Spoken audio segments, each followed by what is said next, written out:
এই হলো আমার লাঠি। এই হচ্ছে আমাদের খামার বাড়ি। এই হচ্ছে খামার বাড়ি। এই হচ্ছে পুষ্কুনি। পুষ্কুনি দিঘির মতোই বড়, অনেক বড় পুষ্কুনি। যাই হোক, এটা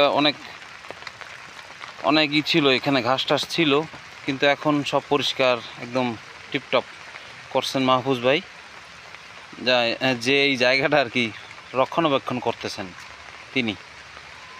যাই হোক, আমরা বের হই, আস্তে আস্তে আমরা বের হই।